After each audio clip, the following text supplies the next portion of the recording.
morning, sunshine. Welcome back to the channel. My name is Tori if you're new here, and today we are headed out quite early. We are going to get to our sharp shopper. If you were here for the last video, we went on a day they weren't open and we needed a few groceries. So it is beautiful out. I know it's going to rain later today, and I'd like to get back in time to do some food preservation as well as some transferring of my seedlings. So I'm super excited, and let's get right into this haul. I wasn't sure. I didn't really have a plan. I just kind of went for it. This time you always find something new at the discount stores, and I'm lucky enough to be semi-creative so I can look at something and think, what are we going to do with that? So started out with roasted salted peanuts, and the Hershey's milk chocolate frosting was on sale for 50 cents, and so was the cake mix, 2 for $1. So I just got 1 and 1 and called it $1 cake.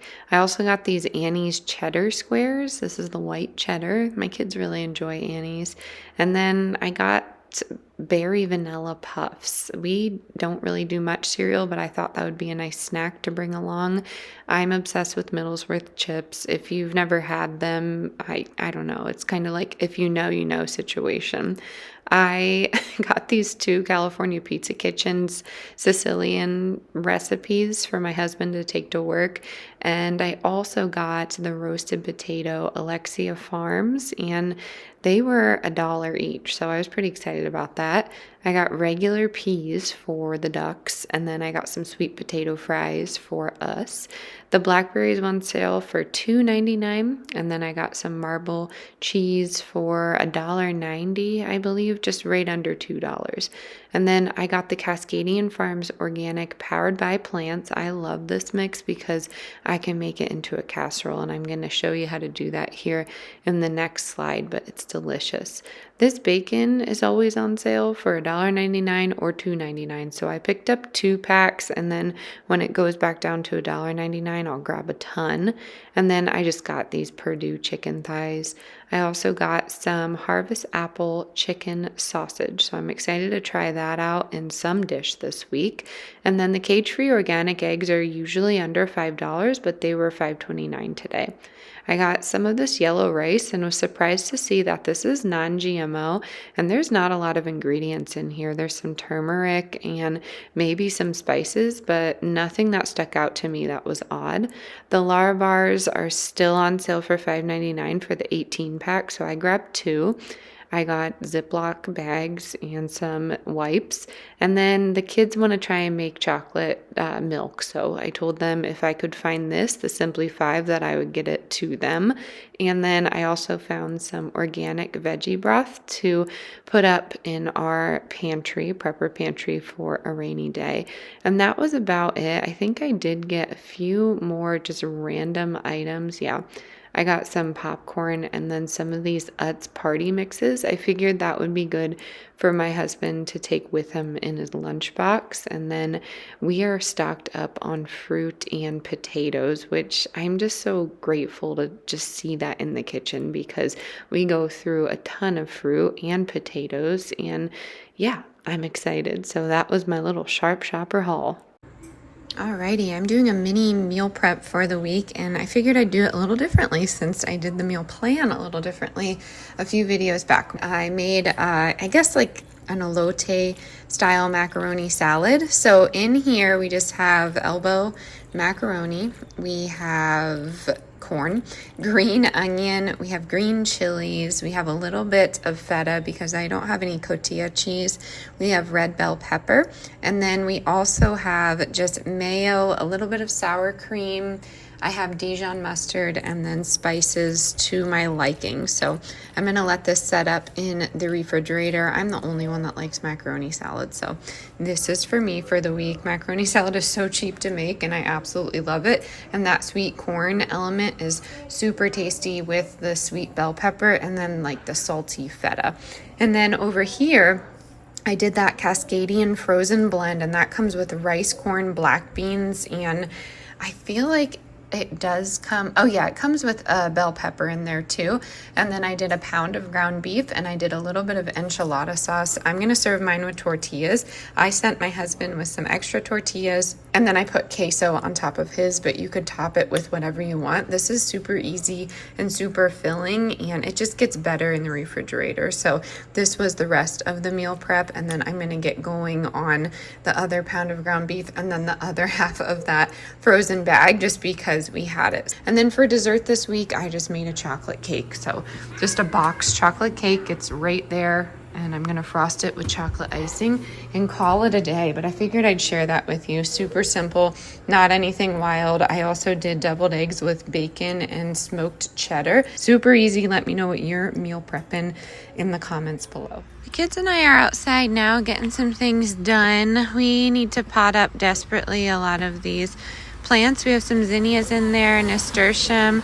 I picked up some Pro Mix. It usually does great for, you know, those beautiful flowers of mine. So I picked up a bag and I'm gonna mix it with some topsoil and we'll be good. And then I need to separate some of these seedlings that we started. They're running back and forth. And we just made these little seed start pots, but some of our squash, our butternut squash is coming through, so they just need some more room to move around. And yeah, we have some potting soil and some pots right there. And then I wanted to show you my potato growth. I don't know if I've shown you, but they need a little bit more soil. As you can see, the gold on the end, and then we have purple here. Careful. Okay, yes, so the purple potatoes are in the center there. I just need to get some soil in there and go from there. Well, for lack of better terms, I feel like we could, I said on my Instagram stories, use like 100 of these bags and it still wouldn't be enough for, you know, the amount of potatoes we eat, because we eat a ton. So I plan on cellaring them, if that makes sense, putting them in a homemade little root cellar here for some longevity. Oh, if they make it. And some carrots. We'll see how that goes. Beets and whatnot. In Colorado, it was so dry, you could kind of just leave them in the ground and harvest whenever you wanted.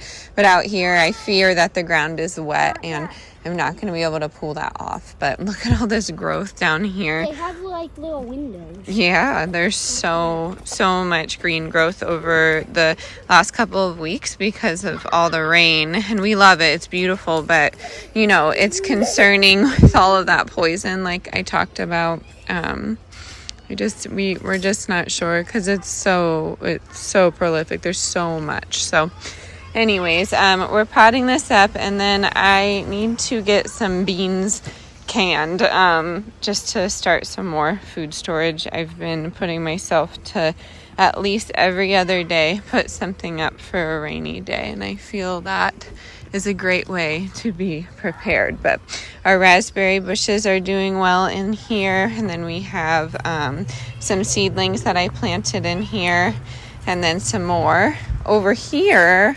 I don't know if I've showed YouTube yet, but this is our just little makeshift shelf for the chickens to go out. They spent the night here. They're doing good. Not here in their coop locked up. And then here's the ducks' new setup. They will not get out of this pond, and it's raining. It's okay. But this is our new pond, and Milwaukee, the tool company, they make it's like a submerged pump. So you just put it in here and then it pumps out the water. That way I won't have to lift this. And the plan is it actually fits a hose. So the plan was to pump this pond water out into the garden. Duck pond water makes amazing fertilizer, if you did not know. So that's the goal here. And then I made little stairs for them to come down. And typically in a duck run, you'll want like pea gravel or something like that. So hopefully that will help. But they stayed there last night and did great. They were just all cozied up this morning like they normally are. The ducks are just fine out in this weather. The only concerning ones are the chickens. And I had their heat bed in the coop with them anyways. So yeah, that's what's happening here. And then the covered run should be coming, so eventually we'll have that. And I wanted to frame it with some wood. I will insert a picture here of the inspiration. The inspiration photo is a little bit smaller, but it's raining on me quite a bit. I don't mind because we missed it so much when we lived in Colorado. But if you're wondering what that noise is, anyways, the inspiration picture is a little smaller than the actual run itself, but that was the goal. So we'll see how it goes. I'm going to try and get these potted. I don't want them to flood out. So yes, we have this thing coming in, which I thought was a tree. I'm not really sure. Kind of did a walkthrough with my mother-in-law, and we're guessing on some things. So leave your guesses in the comments if you see any plants and you're like, I think that's this. And you live in central PA, because that would be helpful. But another lovely day. We're actually enjoying the rain so much. So let's get oh, thanks. Millie already got started.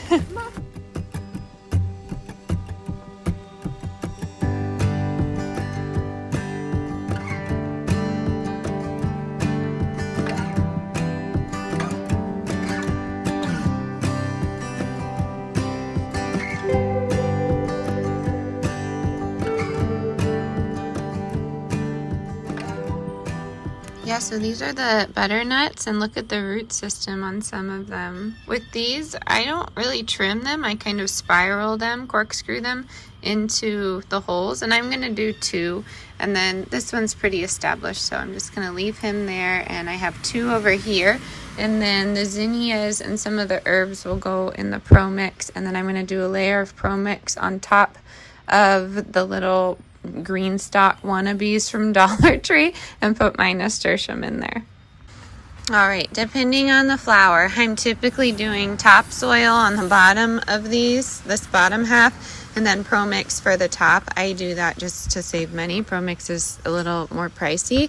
If you can find it on sale, I'd suggest doing it, but they have one for vegetables too, which I would love to do. We'll see if I can find some on sale. A lot of people say you can make your own. Yes, I'm aware of that, but sometimes it is cheaper to get these on sale. So I'm going to plant these in right here, and then I'm again just tapping some of those other ones for the nasturtium, but I'm putting all of these into this little pot, and we'll see how far we can go. I wanted to do half and half, but I'm tempted to do some dahlia tubers in the other pot. I'm not sure though, because I don't know where the other pot is, and I'm running out of time. I was quietly protective of my heart to reassure that I couldn't break to pieces and be left alone once more. If you hadn't been so patient, you'd be easy to ignore. You put up with all my till you didn't anymore. And now I stand here calling at your door. Oh, now I stand. Okay, so this one probably not going to make it. That's why I usually just plant the whole bag. Sow the whole bag. Hey, here comes a little one coming. I know. But why do you know it's not going to make it? If we have room, we'll see. Okay, so you don't necessarily want to break these apart, because you just risk hurting the root system. So I know it sounds silly. I drop mine and they break apart, as opposed to me pulling them. And that seems to work. We'll see though, because these were heavily seeded in a very small pot. So I'm probably just going to leave it like that and then place them into here. You should be placing them into the same soil quality, so like temperature and dampness. I will say these are a little damp because they were in the rain, but it's I don't know. I'm not too worried. The Pro Mix is pretty reliable, so I don't feel like I need to dampen the Pro Mix, just because I'm going to set these things right back out in the rain. So yes, we shall see. I'm just going to put that all together. I know that's a large block. I say that and then I look at it and change my mind. So if you're following me for directions ever, I apologize if you fail alongside with me, but it's a fun, messy process and we learn along the way. All right, here are the zinnias, all from a 50-cent little seed packet. So pretty exciting. Zinnia starts can get pricey, $4.49 for like, I don't know, maybe a 4-pod, but you don't really get that many. So I'm excited. I have plenty of zinnia seeds. They're perfect for a cut flower. And I like this variety because they just get super tall and they have so many different colors. All right, here's the top tiers of these nasturtiums. I just kind of picked off some of the dead stuff, but you can see it grows pretty well, and it got a bit leggy here, so I buried as deep as I could, and then this one I'll just transplant the other 3, and then I'm also going to put an herb in there with them. I'm not sure which one though.